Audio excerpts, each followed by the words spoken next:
సమీక్ష యమలోకం డిసెంబర్ 31 రద్దీ నేపథ్యంలో యమలోకం అప్రమత్తమైంది. ఉన్నతాధికారులతో గురువారం యముడు సమీక్ష నిర్వహించారు.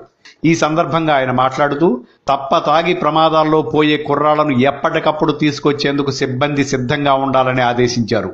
అవసరమైతే దినసరి వేతనానికి అదనపు సిబ్బందిని నియమించుకోవాలని చెప్పారు. మద్యం అలవాటు ఉన్న భటులను భూలోకానికి పంపించవద్దని సూచించారు. ఆసుపత్రులు, గొడవలు జరిగే ఏరియాల్లో ప్రత్యేక దళాలు అప్రమత్తంగా ఉండాలని అన్నారు. మద్యం దుకాణాల వద్ద గస్తీ ముమ్మరం చేయాలని చెప్పారు.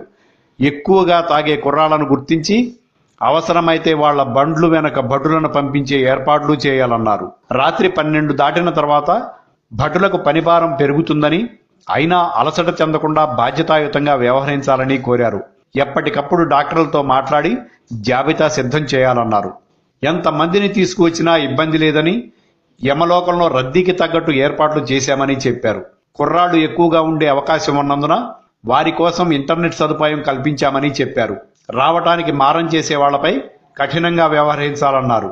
గత ఏడాది మందు ఎక్కువై కాలవల్లో పడిపోయిన వారిని కూడా భటులు పొరపాటున తెచ్చి తొక్కిసలాటకు కారణమయ్యారని గుర్తు చేశారు.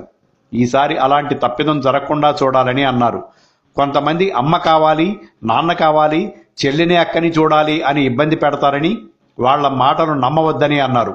వాళ్లకి నిజంగానే ప్రేమే ఉంటే అంతలా తాగి బండి నడపరన్న విషయాన్ని భటులు గుర్తించాలన్నారు.